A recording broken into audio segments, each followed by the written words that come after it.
right now we have heard from the head of the Nigerian Immigration Service, the Controller Bamandede, that there's not even enough vehicles right now to even attempt to man the borders.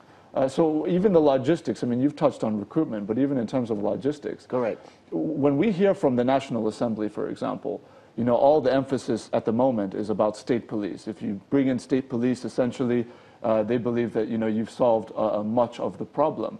But some of these other factors still exist. Do you think that there's not enough focus on some of these other areas? Or do you think that the focus is rightly placed where it should be when we just talk about, you know, the creation of state police? Well, when it comes to police, we still have to look at our police, because at the end of the day, the lead agency in terms of internal security in Nigeria is the Nigerian police. Okay, all the other agencies are playing, you know, assisting roles. So at the end of the day, the focus will be on Nigerian police.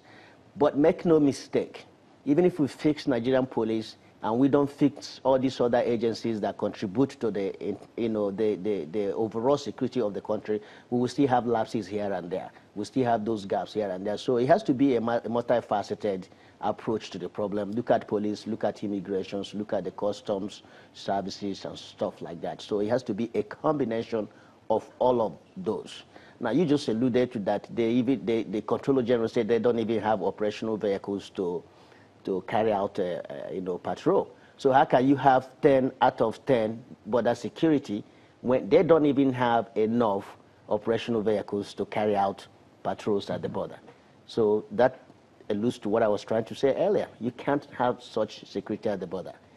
You know, we talk a lot about, you know, this idea that, you know, if our leaders develop more of a trend of, you know, discussing problems as they are, as opposed to, you know, playing to the gallery or perhaps doing window dressing, that we might be able to solve these problems. We know in the developed world there's interaction, a lot of interaction between the executive and the National Assembly, particularly in a civilian context.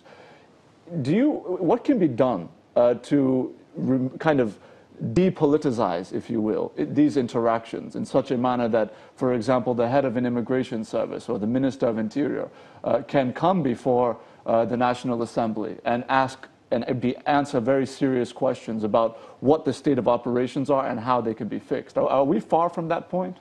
Well, let me tell you right now, there is no country where there is no disagreement between the legislature and the executive. Even right there in the United States, members of Donald Trump's own political party do disagree with him every now and then. As you were aware, Donald Trump submitted a budget of $25 billion to build his wall around the U.S. southern border, which the Congress slashed to $1.5 billion. You know, the National Assembly cannot be a rubber stamp of the executive. That is not the essence of the National Assembly. The essence of the National Assembly or the legislature is to provide checks and balances to curtail the excesses of the executive. If we don't have that in our democracy is bound to fail. Because what we have is we're going to have executive overreach, and in most cases we're going to have a groupthink. However, I think what needs to be done is that our leaders, when we have serious problems, leaders need to jettison partisan politics and get down to work and look at issues objectively and critically and try to find a common ground and a common way to tackle those issues and provide solutions, especially when the problems are problems that impact lives of the citizens for which they were elected to protect. So that is what is lacking in the system right now. As far as disagreement between the legislature and the executives is always there, and it's always going to be there. Well, let's take a look now at the threat being posed by jihadist elements under the guise of, you know, cattle herders, essentially. When you look at the threat in this country and you hear the various explanations for why it exists, what tallies with reality in your mind? You know, people have come and said, look, this is genocide.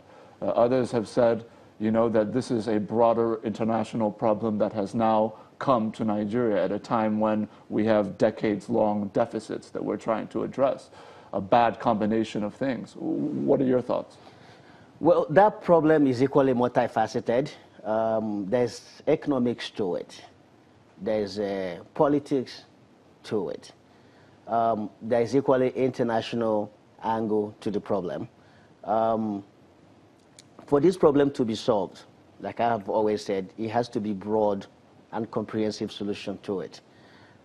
Nigeria is a signatory to a couple of ECOWAS protocols that is allowing people from other countries to come into Nigeria and rear their cattle, and in so doing, they're in confrontation and in collusion with our farmers, crop farmers in Nigeria, and that leads to crisis.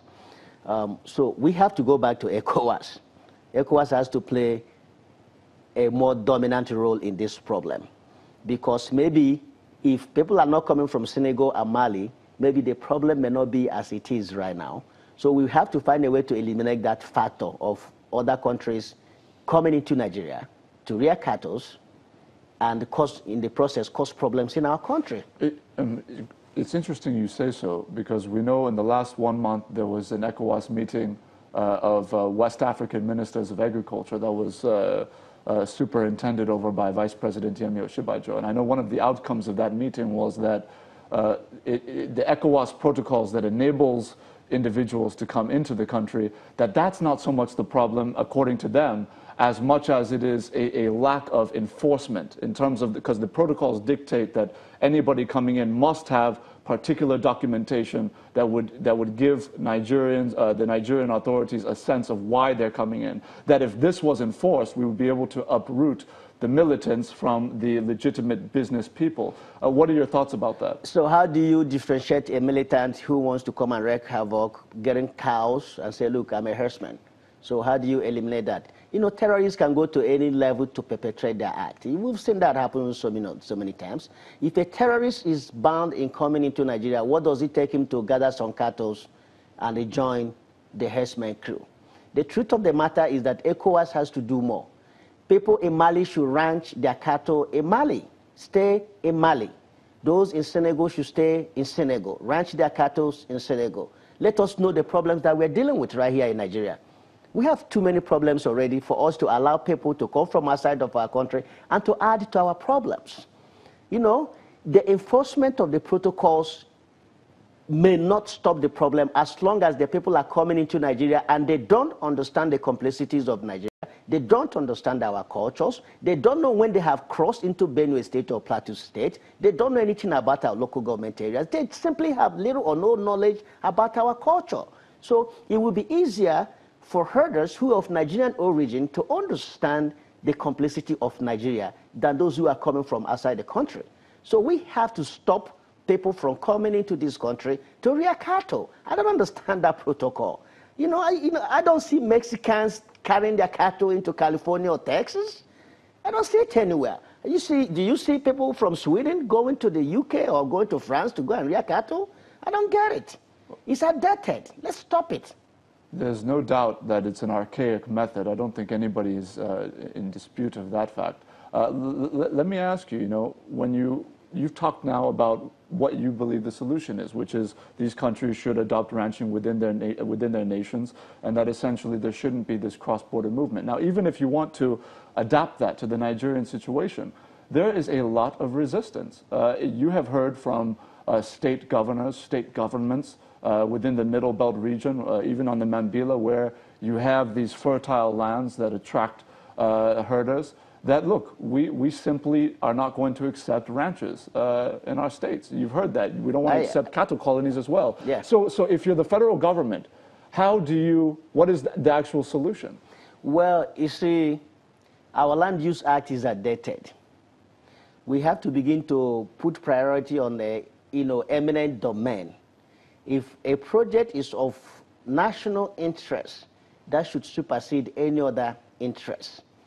So we have to look at our Land Use Act and see how we can amend it so that the federal government should have some level of, power or authority when a national interest concern is involved. Okay? And it now brings us back to the whole entire issue of restructuring. You see, those of us who have been calling for restructuring, we're not stupid. This is not a matter of North and South issue. As a matter of fact, those of us who are from the South, who are calling for restructuring, we are trying to save the North from implosion. Look at what is happening right here in Nigeria. If for the last 10 years right now, most of the security challenges that we have been having in this country is being concentrated in northern Nigeria. So those of us who have been calling for restructuring, we actually trying to save the north from destroying itself so that we all can stay together in peace. The problems are all in northern Nigeria, whether they are northeast or they're north central. They're all in northern Nigeria. So we're trying to save the north from implosion. You see, we have to look at this issue of indigenization and citizenship, that if my grandfather is from Bauchi and I am born and raised in Benue State, therefore I am from Bauchi, it doesn't make any sense. There are people whose parents were from Bauchi, but who were born in Benue. They've never been to Bauchi. They don't know anything about Bauchi.